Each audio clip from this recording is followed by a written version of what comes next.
A kid is offered 2 hours with Livy Dunn for a baseball card. Games weren't cheaper in the 90s. Canada has a ketchup war. And yes, the tipping culture video is coming this month.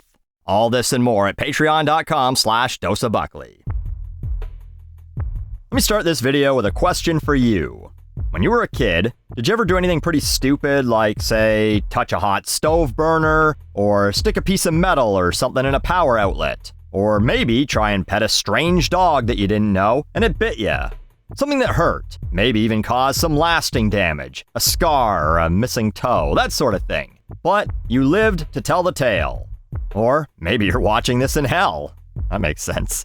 Your answer is, of course, yes. We all did something that hurt us. It's a part of growing up. It's a part of learning. Now, let me ask you a follow-up question. Did you do it again? If your answer is, no, of course not. I'm not a fucking idiot. Well, you, my friend, are smarter than iDubbbz. Over the last few years, the YouTuber who used to make expose videos of other YouTubers has seen quite the 180 in terms of public opinion.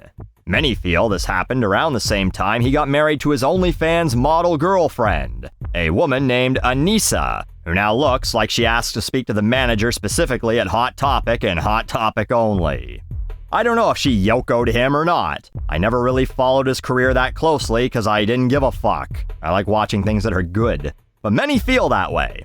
So, a few years back, he started doing this celebrity boxing event, can you hear the quotes around the word celebrity? Called Creator Clash.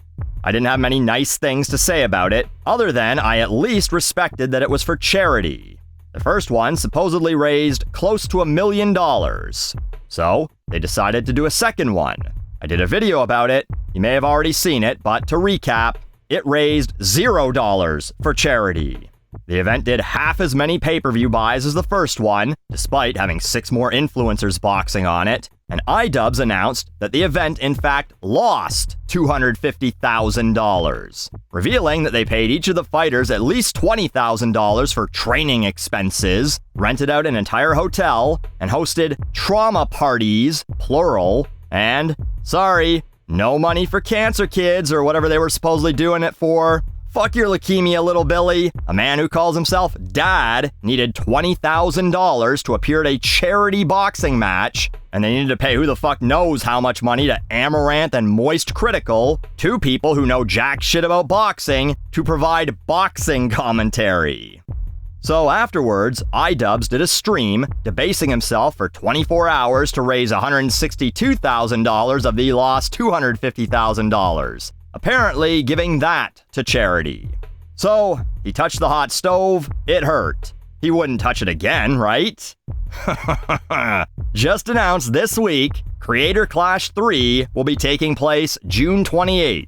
Again, at the same 20,000-seat arena they couldn't fill last time. Again, lesson not learned. And feature epic mealtimes Harley fighting for a third time, this time taking on fellow fan of eating a bunch of shit, LA Beast, and several other people are returning for that $20,000 paycheck, like Dad, Myth, Odds One Out, alongside several new faces to be punched like Jago, Yago, Freddie Wong, Tubbo. They've announced 9 fights already, with more to be announced. Again, not learning their lesson that the last event had too many fights, or in other words, too many expenses.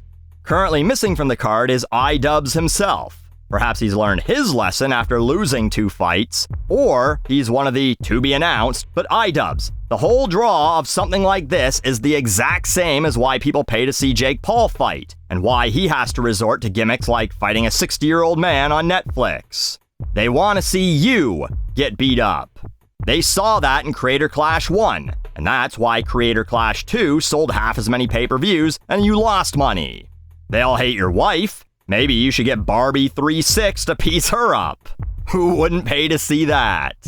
The claim is that this one is going to benefit Stand Up to Cancer, but that assumes that this one will actually make money. Now, can I tell you just how fucked it is that the last one lost $250,000?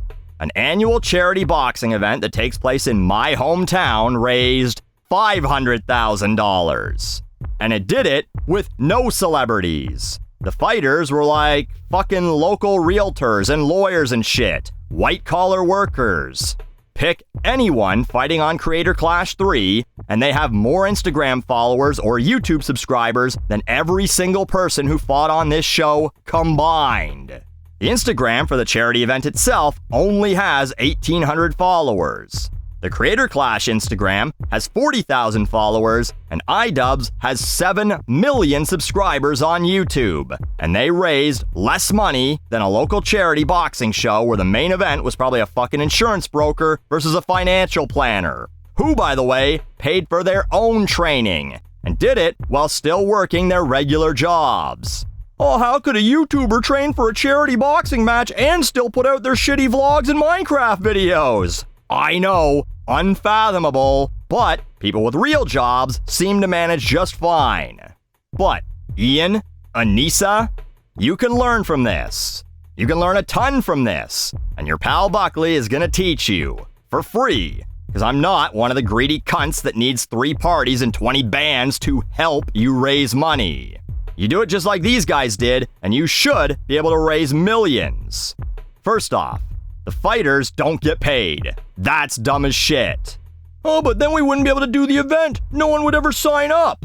Oh yeah, that'd be a real loss. Again, charities got nothing last time. Not doing the event would generate the same $0. So, if you can only entice people to participate because they're getting $20,000 in a free all-expenses-paid trip to Florida, it's not worth having.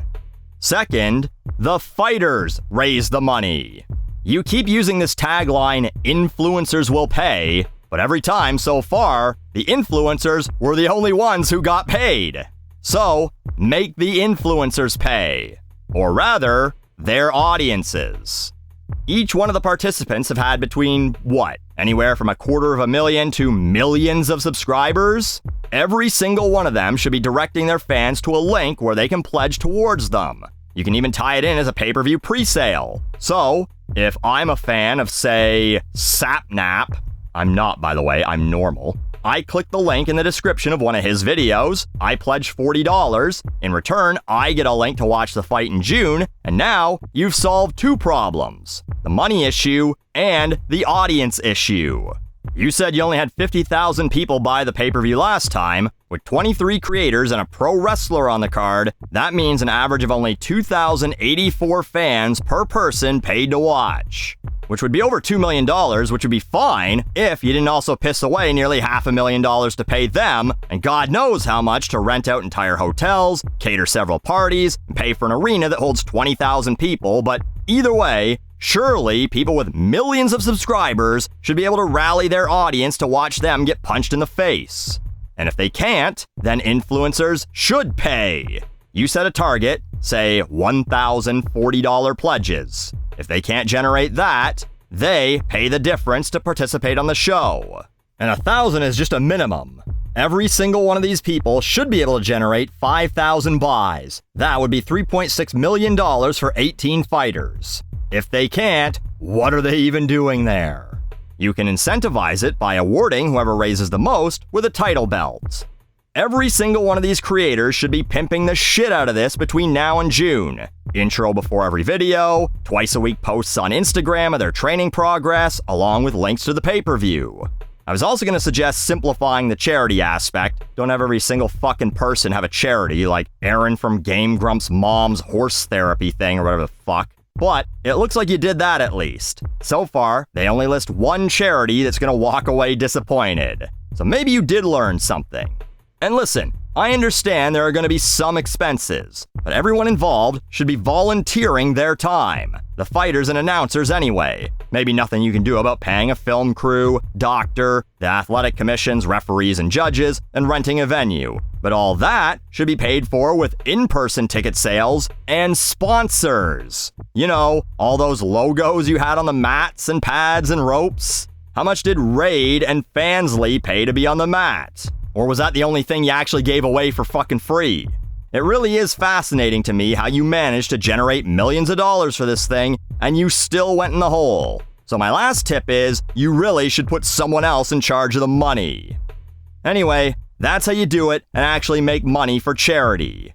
Anisa, I know you're supposedly the brains behind this bullshit, and that you're a strong, independent woman who would never admit you need help, especially not from some guy who has only spent 20 plus years volunteering, earning $0, coaching amateur boxing, but you don't even have to tell anyone you got this idea from me. I will gladly let you take credit for it. If it means that you don't fuck this up again and piss away every dollar that people gave you, people like me that thought it was actually going to a worthwhile cause. Not for fucking Alex Wasabi to have a luxury hotel room and enjoy cocktail hour.